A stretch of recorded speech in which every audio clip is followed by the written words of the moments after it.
Yo les postos, bienvenue dans cette nouvelle vidéo d'énormes informations aujourd'hui les postos. Et si cela venait à se confirmer, ce serait réellement un coup de tonnerre, un retournement de situation pour le Paris Saint-Germain. On va commencer avec Lionel Messi. Alors Lionel Messi, qui n'a toujours pas joué le moindre match avec le Paris Saint-Germain, confirmation par RMC Sport que Léo Messi ne sera pas appelé par l'Argentine pour la trêve du 24 janvier au 1er février. La fédération argentine veut lui laisser le temps de revenir à 100% avec le Paris Saint-Germain. En 2022, Lionel Messi n'a toujours pas joué la moindre seconde avec le Paris Saint-Germain. Il pourrait peut-être jouer dimanche contre Reims, mais rien n'est moins sûr. Il va reprendre l'entraînement collectif à partir de demain ou jeudi. Pour l'instant, il s'entraîne individuellement. On espère revoir très vite Lionel Messi à quelques semaines du match contre le Real Madrid, où il faudra avoir tout le monde à disposition et à 100%. Alors, les absences, on va dire, de Neymar et de Lionel Messi qui s'enchaînent depuis le début de saison, c'est peut-être là que vient la bonne nouvelle pour le Paris Saint-Germain.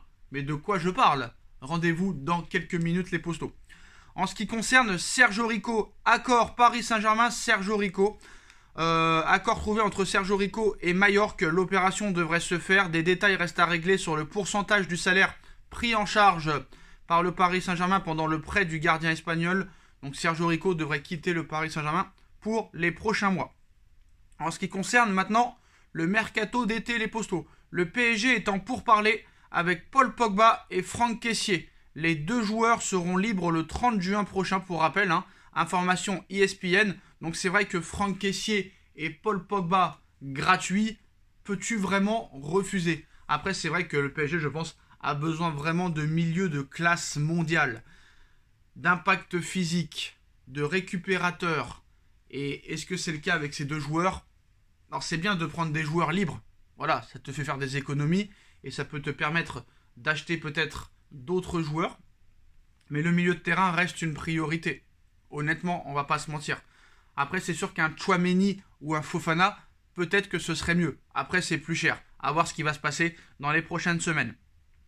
On passe aux choses sérieuses, les postos, au dossier Kylian Mbappé. Depuis plusieurs mois, on est un petit peu désespéré. Tout le monde pensait, peut-être à part un minime pourcentage, presque tout le monde pensait que Kylian Mbappé allait quitter le Paris Saint-Germain en fin de saison et rejoindre le Real Madrid gratuitement et libre. Moi, j'ai toujours espéré que Mbappé prolonge, mais c'est vrai que voilà, depuis septembre-octobre, on essaye d'y croire, mais on n'y croyait plus. Et depuis quelques jours, on reprend espoir, les postos. Surtout que depuis que Haaland a dit, enfin aurait dit, d'après les médias, qu'il ne voulait pas jouer avec Mbappé, que Mbappé, il y a quelques mois à Marca, aurait dit en interne qu'il ne voulait pas jouer avec Haaland, et d'après les dernières informations, où ira Haaland, Mbappé n'ira pas. Ou où ira Mbappé, Haaland n'ira pas. Impossible d'avoir les deux joueurs dans la même équipe apparemment. Donc, retournement complet de situation dans le dossier Kylian Mbappé. Le PSG est de plus en plus confiant quant à sa capacité à convaincre Kylian Mbappé de prolonger son contrat au Paris Saint-Germain. La famille du joueur a discuté avec le club pour une prolongation à court terme. Ces réunions ont été très positives. Information ESPN. ESPN confirme que le Real Madrid, malgré tout ça, reste confiant.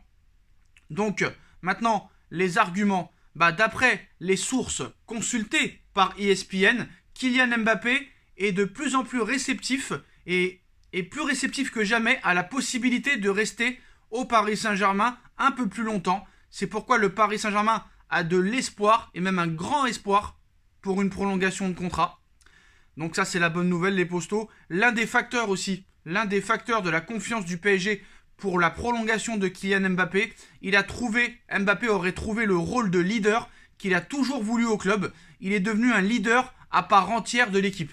Alors, ce qu'il faut expliquer à Mbappé, c'est que Mbappé est un leader au Paris Saint-Germain depuis maintenant plus d'1 an. Entre les blessures de Neymar et Lionel Messi, qui n'est plus là depuis quelques semaines maintenant, et que depuis son arrivée au PSG, Lionel Messi est plus souvent en sélection argentine ou sur blessure ou le Covid, Mbappé, faut qu'il se réveille. Ça fait 1 an qu'il est le leader de l'équipe avec Marquinhos et aussi Keylor Navas. Donc ça date pas d'hier. Donc voilà les postos, c'est un des facteurs de Mbappé pour pouvoir prolonger. mais il y a de grandes chances que Mbappé prolonge jusqu'en 2024 au Paris Saint-Germain. Il y aura bagarre avec le Real Madrid, surtout que le contrat du Real Madrid ne satisfait pas vraiment Kylian Mbappé. Contrat de 6 ans, pourquoi pas. Prime à la signature de 40 millions d'euros. Il touchera aussi une prime à la signature si jamais il prolonge avec le Paris Saint-Germain. Mais 21 millions d'euros par mois, ce n'est pas assez pour Kylian Mbappé. C'est énormément d'argent, surtout pour nous. Honnêtement, 21 millions d'euros, c'est beaucoup trop. Dans le football, c'est énormissime maintenant. Mais pour un joueur du calibre de Mbappé, quand tu vois les autres salaires des autres joueurs, c'est pas assez. Et ça, faut que Florentino Pérez en ait conscience. Après, lui, Florentino Pérez, tu peux t'appeler Mbappé, Cristiano Ronaldo, ou tu peux t'appeler Colin Dagba ou Romain Fèvre. C'est la même chose pour lui. Soit tu acceptes, soit tu acceptes pas.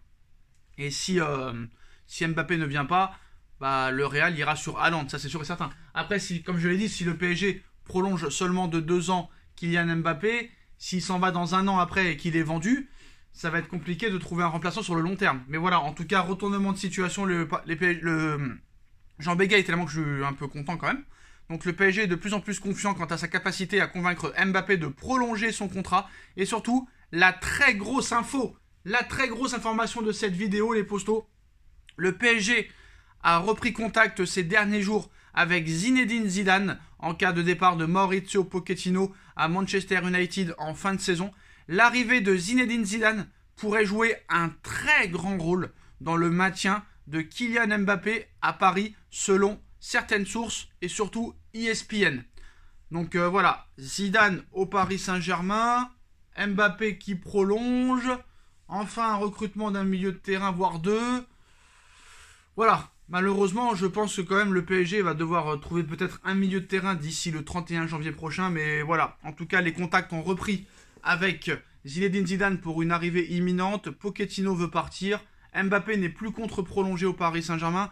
Je pense que voilà, y a de bonnes choses qui sont en train de se passer. Alors, moi je pense que Paris maintenant va devoir retenir les leçons. Est-ce qu'on peut battre le Real Madrid? On est le 18 janvier 2022. Je suis pas très confiant. J'espère l'être dans 3 semaines, honnêtement. C'est ce que j'espère, qu'on les batte. Qu'on voie un très grand Messi, un très grand Neymar, un très grand Mbappé, un très grand Marco Verratti, un très grand Idrissa Gueye, un très grand Marquinhos, un très grand Kipembe ou Sergio Ramos, un très grand Achraf Hakimi, un très grand Nuno Mendes et un très grand Donnarumma ou Keylor Navas. Et voilà les postos, ces dernières informations donnent de l'espoir pour le Paris Saint-Germain en ce qui concerne le dossier Zidane et le dossier Mbappé. Dites-moi en commentaire ce que vous en pensez. On like, on partage, on commente, on s'abonne. Et on se retrouve très très vite pour une nouvelle vidéo les postos. Tchuss.